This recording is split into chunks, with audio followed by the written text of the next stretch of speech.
कभी मौका लगे तो दर्शन करिया करो। कभी कभी कभी ऐसा भी दर्शन करा करो जब शिवजी के शिवलिंग के ऊपर जो जलाधारी लगती है। करें आप लोगों ने दर्शन? शिवजी के शिवलिंग के ऊपर जो जलाधारी होती है और जलाधारी में से बूंद बूंद पानी शंकर भगवान के ऊपर गिरता है, शिवजी के ऊपर गिरता है। कभी कभी उसका भी एक प्रेम से दर्शन करा करो, बहुत ध्यान से दर्शन करा करो कभी उसका। आप लोगों को पहले भी कहा कि जो जलाधारी होती है जिसमें से बूंद बूंद पानी गिरता है वो शंकर भगवान की 5 लड़कियां हैं। कितनी बेटियां हैं? 5। सब लोग उसका नाम बोलेंगे। जया, विषहरा, शामली बारी, दौतली, देव। ये शंकर भगवान की 5 लड़कियां हैं जो शिवजी के ऊपर निरंतर एक एक बूंद पानी गिरा रही है। निरंतर जल गिर रहा है, निरंतर जल पड़ रहा है।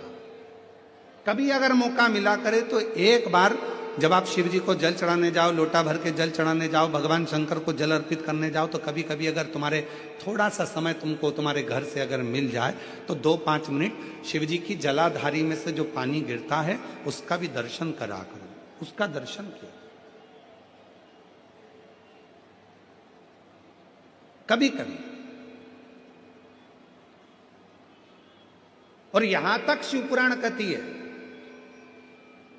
जलाधारी में से जब पानी गिर रहा हो और भगवान तुम्हारे हाथ में अगर कोई बेलपत्री का पत्ता हो, नहीं हो तो मंदिर की बेलपत्र जो चढ़ी चढ़ाई हो वो भी अगर आपने शिवलिंग पर चढ़ा दी और थोड़ी देर बैठ गए और बूंद बूंद पानी उस पर से गिर रहा है, थोड़ी देर वो जया, विषहरा, शामली बारी, दौतली, देव, वो बूंद बूंद पानी उसमें से गिर रहा है, उसको गिरने दो। और थोड़ी देर दर्शन करने के बाद उस बेलपत्र को डॉक्टर जिसको कह दे कि इसकी ब्लॉकेज ज्यादा है,